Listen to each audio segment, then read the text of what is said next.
ఏపీలో ఎన్నికలు దగ్గర పడుతుండటంతో ఆశావాహులు ఆందోళనతో ఉక్కిరిబిక్కిరవుతున్నారు.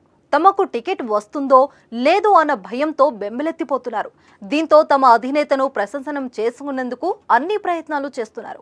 ఈ క్రమంలో విజయవాడ వెస్ట్ సీట్ కోసం టీడీపీ నేత బుద్ధ వెంకన్న ఏకంగా తన రక్తంతో చంద్రబాబు కాళ్లు కడిగారు. అన్ని రకాల చర్మ సమస్యలకు శాశ్వత పరిష్కారం ఈ శ్రీత 9281458181.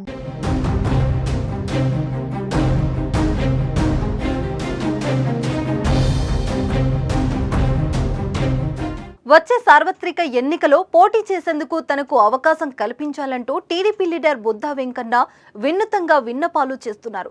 తన రక్తాన్ని డాక్టర్ సహకారంతో బాటిల్ నింపుకొని ఆ నెత్తుడితో సిబిఎన్ జిందాబాదు అంటూ తన ఇంటి గోడపై రాశారు. వినూత్నమైన ఈ చర్యకు తెలుగు తమ్ముళ్లు ఆశ్చర్యపోయారు. అంతేకాదు, రక్తంతో చంద్రబాబు చిత్రపటానికి కాళ్లు కడిగారు బుద్ధ వెంకన్న. నా ప్రాణం మీరే అంటూ గోడ మీద రాశారు. ఈ సందర్భంగా ఆయన మాట్లాడుతూ కొన్ని వాస్తవాలు చంద్రబాబుకు తెలియాలనే ఇలా చేశానని చెప్పారు. తనను పశ్చిమ నియోజకవర్గం నుంచి తీసేసి వేరే వాళ్లను పెట్టాలని సిబిఎన్కు కేసినేని చెప్పాడని ఆరోపించారు. విజయవాడ నగర అధ్యక్షుడిగా 6 ఏళ్లు పని చేశానని చెప్పుకొచ్చారు. 3 జిల్లాలకు ఇన్ఛార్జిగా చంద్రబాబు తనను నియమించారని చెప్పారు. చంద్రబాబుపై దాడి జరిగితే ఎవడూ మాట్లాడలేదు, నేను పోరాటం చేశానని గుర్తు చేశారు. జోగి రమేష్ పై గొడవకు వెళ్లినప్పుడు సొమ్మిసిల్లి పడిపోయానని తెలిపారు. పశ్చిమ నియోజకవర్గం తప్ప అన్ని స్థానాల్లో ఐవీఆర్ నిర్వహిస్తున్నారని ఆవేదనతో చెప్పారు. ఎమ్మెల్యేగా పోటీ చేస్తానని గతంలోనే చంద్రబాబుకు చెప్పానన్నారు.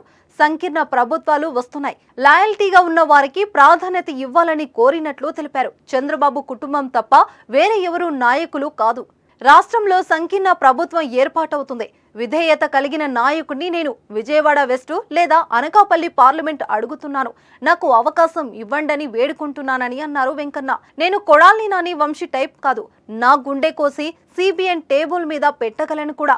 ఎవరిపైనా అయినా దూకే శక్తి సైన్యం నాకు కూడా ఉంది అనే ప్రత్యక్ష ఎన్నికలోకి వెళ్తానని ఎప్పటి నుంచో చంద్రబాబు లోకేష్ కు చెబుతూనే ఉన్నానని అన్నారు.